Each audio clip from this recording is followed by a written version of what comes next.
पाल्यांसाठी, त्यांच्या मुलांसाठी सर्वात महत्त्वाची बातमी समोर येते। ही बातमी तुम्ही नीट ऐका, कारण तुम्ही तुमच्या आई-वडिलांना जर घराबाहेर काढण्याचा विचार जरी केला तरी सुद्धा याचे परिणाम आता तुमच्यावरच होणार आहेत। कारण जर तुम्ही त्यांना घराबाहेर काढण्याचा विचार केला तर तुम्हालाच घराबाहेर राहण्याची वेळ येईल।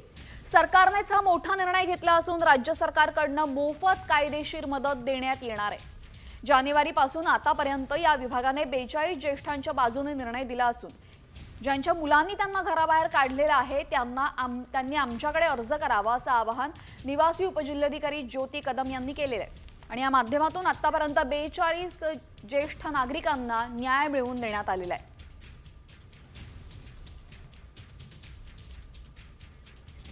जे ज्येष्ठ नागरिक आहेत त्यांना मुलांनी घराच्या बाहेर काढलेलं आहे किंवा त्यांची काळजी घेत नाही, त्यांना जेवायला खायला प्यायला देत नाही, काही मेडिकलची सुविधा असेल तर त्यांना ती पुरवत नाही, तर अशा काही तक्रारी आमच्याकडे प्राप्त झाल्या तर या कायद्यान्वये आपण त्यांना दिलासा देऊ शकतो। जे मुलांनी घराच्या बाहेर काढलेलं आहे त्यांच्या आईवडिलांना, जे की त्यांच्या स्वतःच्या नावानं ते घर आहे, तरीही मुलांनी घराच्या बाहेर काढलं असेल तर आपण त्या मुलांना सांगू शकतो की एकतर तुम्हाला यांना घरात ठेवावं लागेल किंवा आपण अशाही पद्धतीने करू शकतो की त्या मुलांना त्यांच्या घरातून बाहेर काढून आई-वडिलांना त्यांच्या घरामध्ये राहण्याचा हक्क देऊ शकतो। आता बातमी सर्वांसाठी महत्त्वाची। रेल्वेने प्रवास करणाऱ्या रेल्वेतून प्रवास करायचा तर कन्फर्म तिकीट मिळत नाही, मात्र याच कन्फर्म तिकिटाचा लाखोंचा घोटाळा आता समोर आलाय। आणि हा घोटाळा करणारा निघालाय रेल्वेचा चहावाला। हा चहावाला वरिष्ठ अधिकाऱ्यांना चहा पुरवायचा, अधिकाऱ्यांच्या बनावट सही आणि शिक्क्यांचा वापर करून VIP कोट्यातनं कन्फर्म तिकीट द्यायचा। छत्रपती शिवाजी महाराज टर्मिनसवर हा चहावाला महिन्याला 1.5 ते 2 लाख रुपयांची कमाई या माध्यमातून करत होता। गेली 2 वर्ष हा प्रकार सुरू होता। अखेर दक्षता विभागाच्या अधिकाऱ्यांनी या चहावाल्याला ताब्यात घेतलेलं आहे।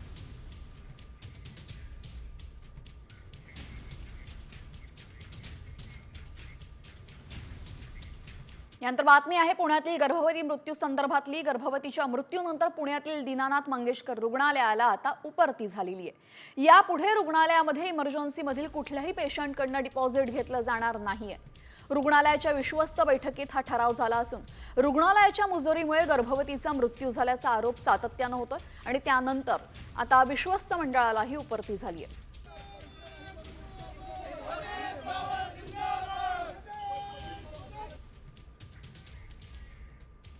दरम्यान संचालकांनी पत्रात नक्की काय म्हटलेलं आहे जाणून घेऊयात।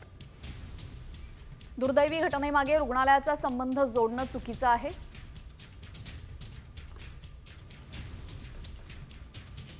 नातेवाईकांना असेल ती रक्कम भरा असं सांगितलं होतं। कुणालाही न कळवता नातेवाईक रुग्णालयामधून निघून गेले। रुग्णालयाच्या फलकाला काळं फासणं हे मनाला वेदना देणारं आहे। यापुढे कुठल्याही रुग्णाकडून अनामत रक्कम घेतली जाणार नाही।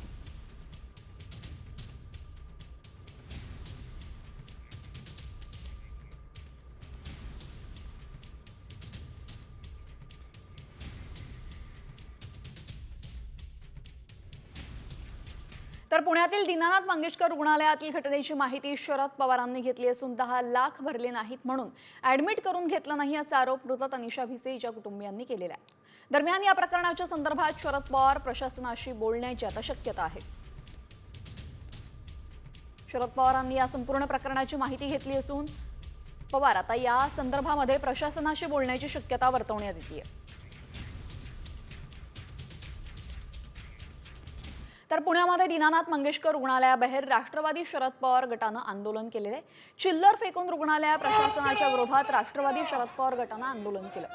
रुग्णालयाच्या मुजोरीमुळे गर्भवती महिलेचा उपचारांअभावी मृत्यू झाल्यानंतर पुण्यामध्ये अनेक पक्ष संघटनांकडून आंदोलन केले जात आहे। आणि आता राष्ट्रवादी शरद पवार गटाच्या कार्यकर्त्यांनी सुद्धा चिल्लर फेकत रुग्णालयासमोर हे आंदोलन केलंय।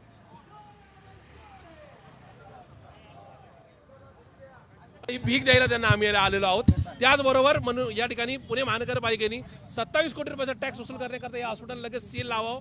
त्याचबरोबर पुणे पोलिसांनी गैसाज असतील, गोसावी मॅडम असतील किंवा कांगणे मॅडम असतील यांच्यावर सदुष्य मनुष्यवधाचा गुन्हा दाखल करण्यात यावा. आणि सगळ्यात महत्त्वाचं म्हणणं, हे हॉस्पिटल चॅरिटेबल एक हॉस्पिटल आहे. ह्या हॉस्पिटलला दिलेली जमीन ही पुणेकरांची, महाराष्ट्र शासनाची आहे. तत्कालीन मुख्यमंत्री मान्य शरद पवार साहेबांनी ही जमीन पुणेकरांच्या भल्यासाठी दिली होती. ती जमीन परत घ्यावी, अन्यथा मान्य मुख्यमंत्री देवेंद्र फडणवीस यांनी या जमिनीचे हजारो कोटी रुपये यांच्याकडून वसूल करून हे पुन्हा शासनाच्या तिजोरीत जमा करावे. तर दीनानाथ मंगेशकर रुग्णालयाबाहेर अखंड मराठा समाजाचंही आंदोलन झालं. रुग्णालय प्रशासनाविरोधात हे आंदोलन करण्यात आलं असून रुग्णालय प्रशासनाविरोधात सदोष मनुष्यवधाचा गुन्हा दाखल करण्यात यावा अशी मागणी करण्यात येते. गर्भवती महिलेचा उपचाराअभावी मृत्यू झाल्याच्या विरोधात हे आंदोलन करण्यात आलंय.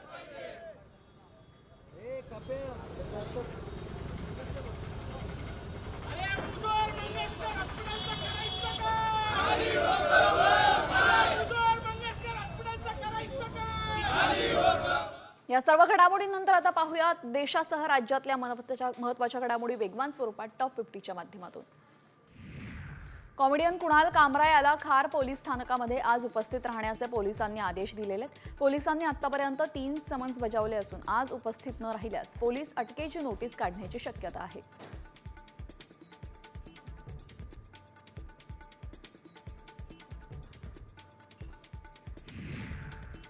पुणे पालिकेमध्ये समाविष्ट 32 गावांसाठी ग्रामपंचायतीच्या दराने दुप्पट मिळकत कर आकारण्यात यावा. या मिळकत करा संबंधित गावांमधील नागरिकांकडून भरला जाईल अशी मागणी समाविष्ट गावाच्या महापालिकेमध्ये झालेल्या बैठकीत करण्यात आली. दरम्यान महापालिकेने या संदर्भात प्रश्न येत्या 2 ते 3 महिन्यांमध्ये सोडवण्यासाठी प्रयत्न केला जाणार असल्याचं आश्वासन दिलेलं आहे.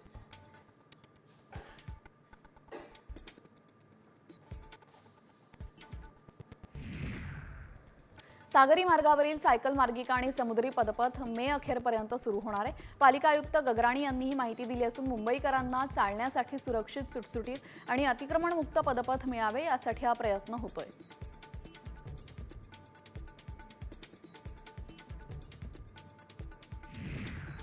मध्य रेल्वेने आणखी 98 अतिरिक्त साप्ताहिक उन्हाळी विशेष गाड्यांची घोषणा केलेली आहे. यामध्ये मुंबई दरम्यान 6 अनारक्षित विशेष गाड्यांचा समावेश आहे. दरम्यान उन्हाळी विशेष गाड्यांची संख्या 1156 वर पोहोचली. त्यामुळे प्रवाशांना आता मोठा दिलासा मिळतोय. रेल्वे प्रवाशांचा अनुभव अधिक सुखकर करण्यासाठी पश्चिम रेल्वेनं तक्रार निवारण प्रक्रियेमध्ये अभूतपूर्व सुधारणा केलेली. विविध सुविधांपर्यंत प्रवासी रेल मदत ॲपद्वारे तक्रारी नोंदवता येतात. या तक्रारींचं त्वरित निराकरण करण्यासाठी पश्चिम रेल्वेनं देशभरामध्ये प्रथम क्रमांक पटकावलाय.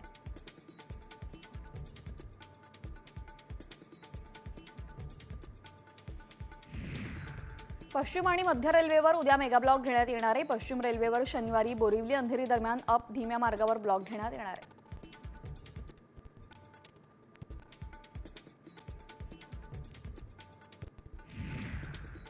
मध्य रेल्वेतर्फे कल्याण ते बदलापूर स्थानकांदरम्यान नवीन पाईपलाईन पुलाच्या बांधकामासाठी आज मध्यरात्रीनंतर विशेष ब्लॉक घेण्यात येणार आहे. आणि या ब्लॉक दरम्यान रात्री 1:30 ते रविवारी पहाटे 4:30 वाजेपर्यंत गर्डर टाकण्याचे काम होणार आहे. याचा परिणाम अंबरनाथ ते कर्जत दरम्यानच्या लोकल आणि मेल एक्सप्रेस गाड्यांच्या वाहतुकीवर होणार आहे.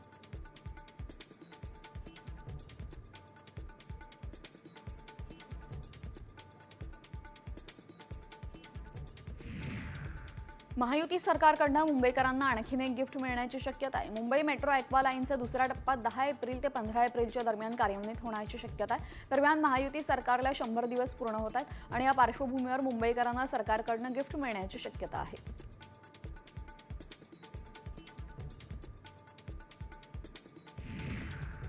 नाशिक विमानतळ इथं 5.5 वर्षांपूर्वी नाईट लँडिंगची सुविधा उपलब्ध करून दिली, मात्र अद्यापही ती सुरू होऊ शकलेली नाहीये.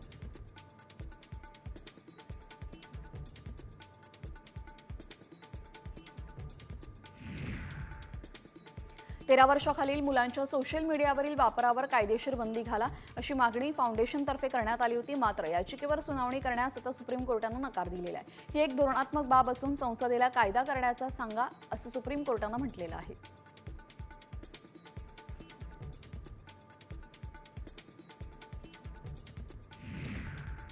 दीनानाथ मंगेशकर रुग्णालयाची पाठी काढण्यात आलेली आंदोलनाच्या पार्श्वभूमीवर पोलिसांकडून खबरदारी घेतली जाते.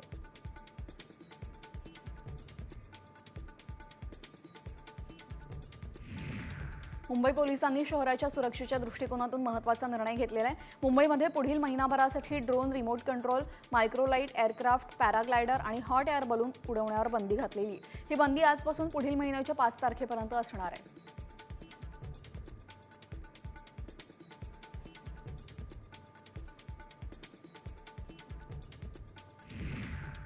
तेरा वर्षाखालील मुलांसाठी सोशल मीडिया वापरावर कायदेशीर बंदी घालण्याची मागणी याचिका यावेळेस सुप्रीम कोर्टानं फेटाळलेली आहे. ही धोरणात्मक बाब आहे. तुम्ही संसदेला कायदा करायला सांगा, असं यावेळेस सुप्रीम कोर्टानं म्हटलेलं आहे.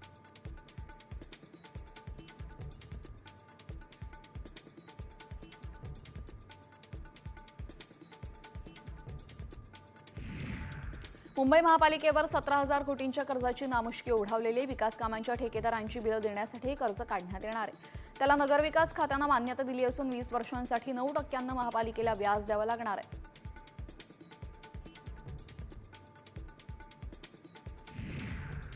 अतिरिक्त भाडेपट्टी आणि थकीत सेवा शुल्क भरण्यासाठी अभय योजना राबवून सुद्धा त्याला प्रतिसाद न देणाऱ्या भूखंडधारकांविरोधात सिडकोनं कारवाई केलेली आहे. पहिल्या टप्प्यामध्ये वाटप केलेले 16 भूखंड रद्द करण्याचा निर्णय घेण्यात आला असून सोमवारपासून या भूखंडांवर जप्तीची कारवाई सुरू केली जाणार आहे. त्यामुळे संबंधित भूखंडधारकांचे धाबे दणाणले आहेत.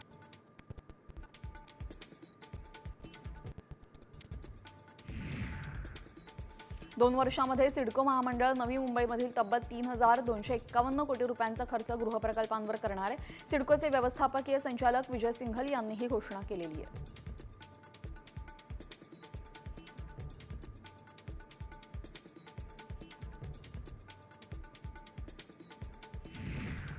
एसटी महामंडळानं गेल्या वर्षभरामध्ये विना तिकीट प्रवास करणाऱ्या प्रवाशांकडून 21 लाखांचा दंड वसूल केलेला आहे. एसटीनं प्रवास करणाऱ्या प्रवाशांची विशेष तिकीट तपासणी मोहीम राबवण्यात आलेली आहे. या माध्यमातून ही कारवाई करण्यात आली.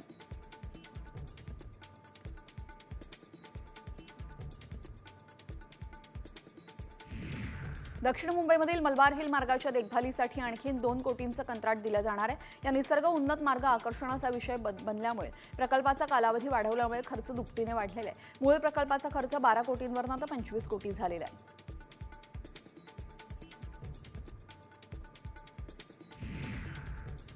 धाराशिवच्या उमरगामध्ये कर्नाटक महाराष्ट्र सीमेवर असलेले वनविभागाचे कार्यालय राम भरोसे आहे का, असा सवाल नागरिकांनी उपस्थित केलाय. अधिकारी आणि कर्मचारी कार्यालयातून सतत गायब असतात. तसेच गेल्या 2 महिन्यांमध्ये परिसरामध्ये अनेक बिबट्या निदर्शनास आलेले आहेत. मात्र वनविभाग कोणतीही कारवाई करत नसल्याचा आरोप नागरिकांनी केलेला आहे.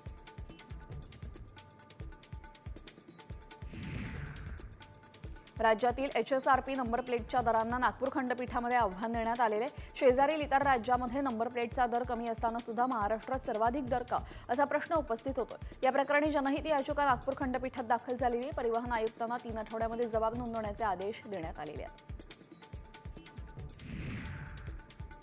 आरटीओला पुणेकरांनी आवडीच्या वाहन क्रमांकासाठी 59 कोटी मोजलेले आहेत. पुणे आरटीओला 2024-25 या वर्षभरामध्ये तब्बल 59 कोटी 36,92,000 महसूल मिळालेला आहे. त्यामुळे आता आरटीओला या नंबर प्रक्रियेतून मोठा महसूल मिळत असल्याचं आकडेवारीवरून स्पष्ट झालेलं आहे.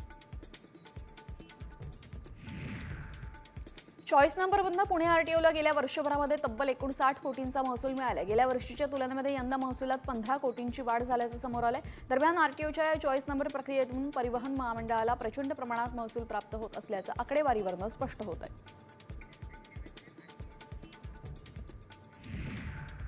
उपमुख्यमंत्री एकनाथ शिंदेंवर टीका कुणाल कामराला आता चांगलीच भोवलेली आहे. बुक माय शोनं कुणाल कामराचे जून कंटेंट काढून टाकलेले, तसंच कलाकारांच्या यादीतून सुद्धा त्याला काढून टाकलेले. शिवसेनेचे नेते आणि सोशल मीडिया सेलचे प्रमुख राहुल कनाल यांनी या संदर्भात पत्र दिलं होतं आणि त्यानंतर आता कुणाल कामराला ही टीका चांगलीच भोवल्याचं दिसतंय.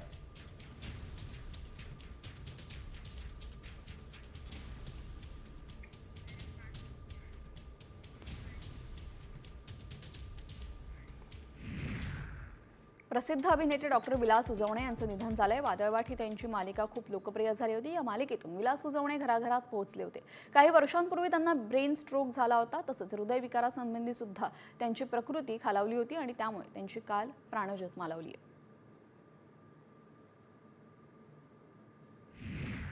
नाशिकमध्ये पंचवटी परिसरात एका माथे फिरून सर्व्हिसिंगसाठी आलेल्या 7 बाईक जाळल्या आहेत. संपूर्ण प्रकार सीसीटीव्हीमध्ये कैद झालेला आहे. बाईक जाळण्याआधी त्यानं गॅरेजमधील सीसीटीव्ही कॅमेऱ्याची देखील तोडफोड केलेली आहे.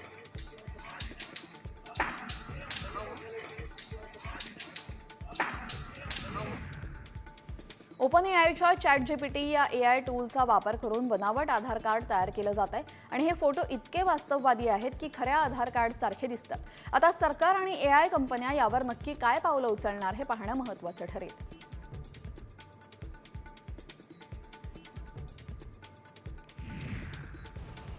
पुण्यामध्ये सैन्य दलातील जवानाच्या घरातून दागिने चोरी झालेले आहेत। सैन्य दलातील फरार शिपाई चोर निघाला असून आरोपीकडनं 13 लाख रुपये किमतीचे 16 तोळे सोनं जप्त करण्यात आलेले आहे।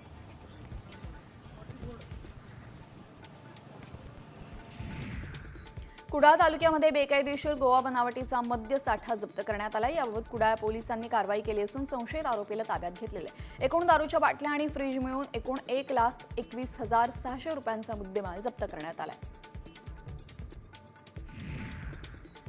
शिर्डीत 3 दिवसीय रामनवमी उत्सवाला भक्तिमय वातावरणात सुरुवात झाली। काकड आरतीनंतर साईबाबांची प्रतिमा यासोबतच वीणा आणि पोथीची मिरवणूक काढून उत्सवाला प्रारंभ झाला। साईबाबांनी त्यांच्या हयातीमध्ये रामनवमी उत्सवाला सुरुवात केलेली यंदा या उत्सवाचं 114वं वर्ष आहे।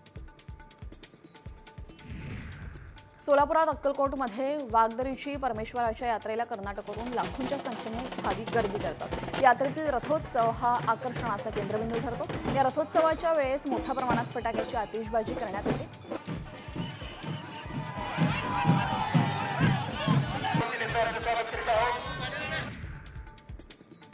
चैत्र यात्रेनिमित्त एकविरा देवीच्या पालखी सोहळा मोठ्या उत्साहात आणि थाटामाटात पार पडला। राज्यभरातल्या लाखो कोळी आणि आगरी बांधवांना कारल्या गडावर मोठी गर्दी केली होती। गुढीपाडव्यापासून देवीच्या चैत्र यात्रेला सुरुवात झालेली आहे। एकविरा देवी कोळी आणि आगरी बांधवांची कुलदैवता असल्याने कोकण भागातून अनेक पालख्या यावेळेस गडावर आल्या होत्या।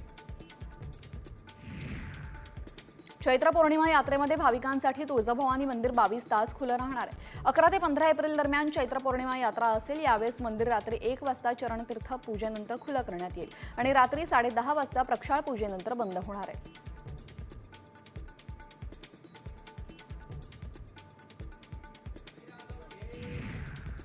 गंगापूर धरणामध्ये गेल्या वर्षीच्या तुलनेमध्ये यंदा अधिक पाणीसाठा आहे। गेल्या वर्षी 47% पाणीसाठा होता तर यंदा 63% पाणीसाठा आहे। त्यामुळे आता नाशिककरांना यंदा टंचाईची भीती नाहीये।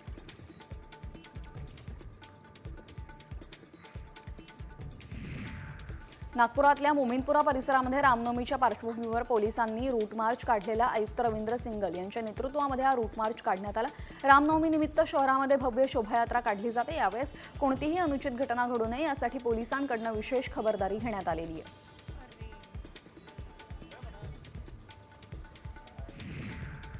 अभिनेता सैफ अली खानवर हल्ला करणाऱ्या आरोपी शरीफुल इस्लामला जामीन देण्यास पोलिसांनी विरोध केलेला आहे। आरोपी बांगलादेशला पळून जाऊ शकतो त्यामुळे त्याला जामीन करण्यास विरोध केला गेलेला आहे। दरम्यान आपल्याला खोट्या प्रकरणात गोवल्या गेल्याचा आरोप यावेळेस त्याच्याकडून करण्यात आलेला आहे। 1 एप्रिलपासून OpenAI कंपनीनं घिबली या ट्रेंडची सेवा युजर्सना उपलब्ध करून दिलेली आहे। त्यानंतर 4 दिवसांमध्ये ChatGPTवर जवळपास 13 कोटींहून अधिक युजर्सने 70 कोटींहून अधिक घिबली ॲनिमेटेड इमेजेस तयार केलेल्या आहेत, अशी माहिती AI कंपनीच्या OpenAIनं दिलेली आहे। नांदेडच्या नायगावमध्ये इकमोरमध्ये दत्तात्रय पांचाळ या शेतकऱ्याने पारंपरिक पिकाला फाटा देत 2 एकर शेतावर एरंडीची लागवड केलेली। यातून त्याला तब्बल 4 लाखांचं वार्षिक उत्पन्न मिळालेलं आहे।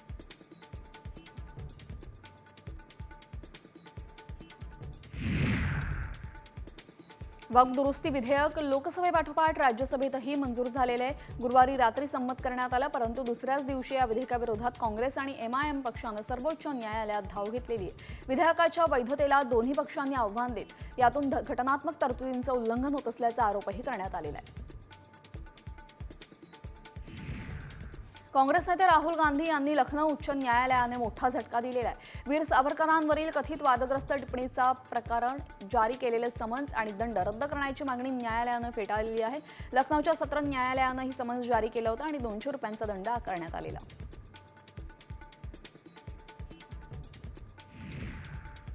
खुलताबादमध्ये औरंगजेबाची कबर आहे त्यावर छत्रपती संभाजी महाराजांचं भव्य स्मारक उभारावं अशी मागणी भाजप आमदार संजय केणेकर यांनी केलेली आहे। तसंच खुलताबादचं नाव रत्नपूर करावं असंही केणेकर म्हणाले। संभाजी महाराजांचं भव्य स्मारक उभं करण्यासाठी पाठपुरावा करणार असल्याचंही ते म्हणाले। उद्योगमंत्री उदय सामंत राज ठाकरेंच्या भेटीला पोहोचले। पालिका निवडणुकीच्या पार्श्वभूमीवर या भेटीला महत्त्व आहे।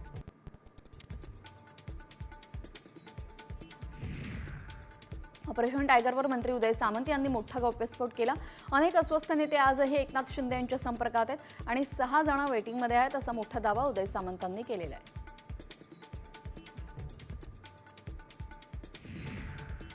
मराठी येत नाही घाबरू नका, आम्ही तुम्हाला शिकवतो, अशाचे बॅनर यावेळेस ठाकरे गटानं लावलेले आहेत. मुंबईमध्ये मनसे मराठी भाषेच्या सक्तीसाठी आंदोलन करते. शिवसेना ठाकरे गटही याच मुद्द्यावरून आक्रमक झाला असून त्यामुळे आम्ही तुम्हाला मराठी शिकवतो असं बोर्ड अंधेरी परिसरामध्ये लावण्यात आलेले आहेत.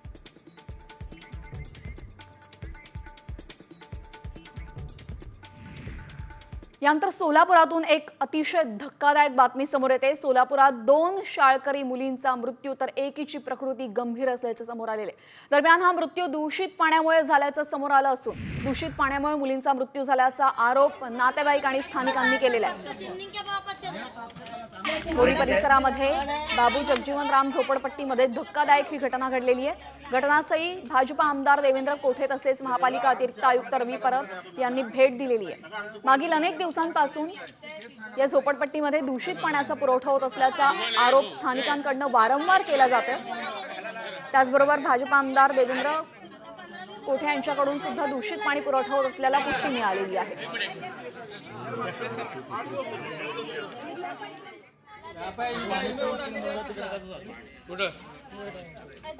दरम्यान या संदर्भात आमचे प्रतिनिधी विष्णुभूषण लिमये यांनी आज स्थानिक नागरिकांशी बातचीत केलेली आहे आणि त्यांच्या समस्या काय आहेत ते नेमके जाणून घेतलेल्या आहेत. पाहूयात.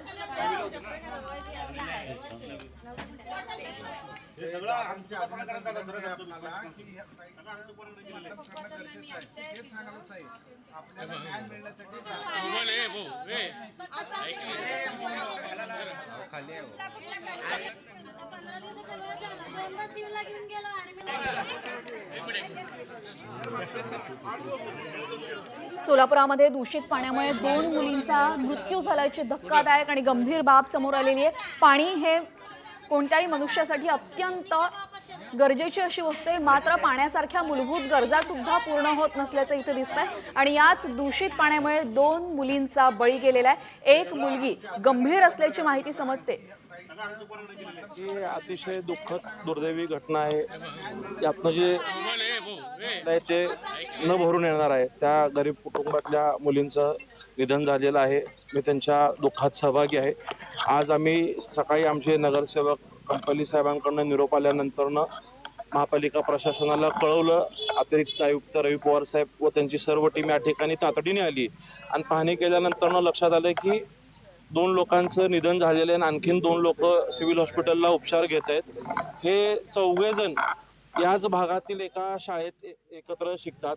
त्यामुळे नेमकं कारण शाळेतलं आहे पिण्याचं का इकडचं आहे हे पूर्वी समजत नव्हतं. पण आम्ही इथं आता आलोय, प्रत्यक्ष पाहणी केलं. इथल्या नागरिकांचं सगळ्यांचं मत आहे की ही जी लोक राहतात त्या सगळ्या गल्लीला अनेक महिन्या किंवा एखाद्या वर्षभरापासून काही कालावधीसाठी घाण पाणी येतं. मेन चौकात काहीतरी चेंबरमधनं पिण्याची पाईपलाईन गेलेली आहे.